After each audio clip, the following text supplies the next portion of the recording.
கனடாவில் நடைபெற்ற G7 மாநாட்டில் ட்ரம்ப்பும் நரேந்திரரும் பக்கத்தில் உட்கார்ந்திருப்பது போல ஒரு படம்.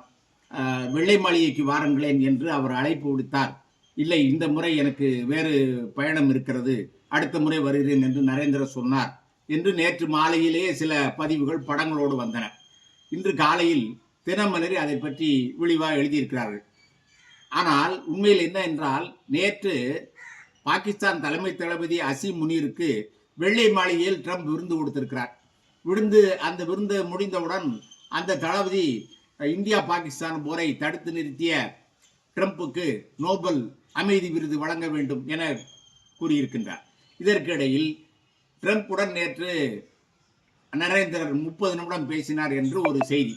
அந்த செய்தியில் இந்தியாவும் பாகிஸ்தானும் தாங்களாகத்தான் போரை நிறுத்தின, இந்த பிரச்சனையில் 3ஆம் நாட்டின் தலையீட்டை இந்தியா ஒருபோதும் ஏற்காது என்று ட்ரம்பிடம் நரேந்திரர் சொன்னதாக அந்த செய்தி. இதை தினமலரும் தினமணியும் எழுதியிருக்கிறது.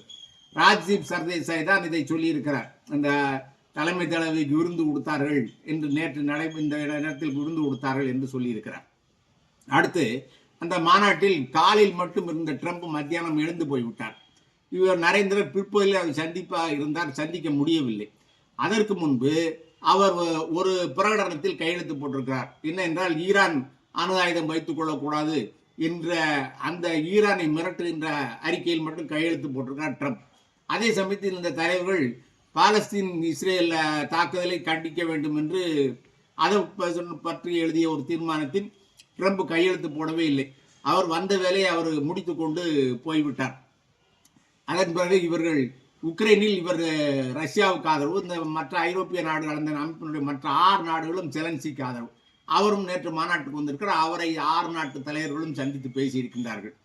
எனவே இந்த நரேந்திரர் நேற்று அரை மணி நேரம் பேசினார் என்று சொன்ன பிறகும் கூட ஏற்கனவே 13 முறை நான் தான் இந்தியா பாகிஸ்தான் போரை நிறுத்தினேன் என்று சொன்ன ட்ரம்ப் நேற்று நரேந்திரர் பேசியதாக சொன்ன பிறகும் 14வது முறையாக சொல்லிவிட்டார். எனவே காங்கிரஸ் கட்சி கேட்கிறது, 37 நாட்கள் கழித்து இப்படி விளக்கம் கொடுக்கின்றீர்களே, இவ்வளவு நாள் இதற்கு வாய்மூடி கிடந்தீர்கள் என்று காங்கிரஸ் கட்சி கேட்கிறது. அதற்கு நரேந்திரர் பதில் சொல்ல முடியாது.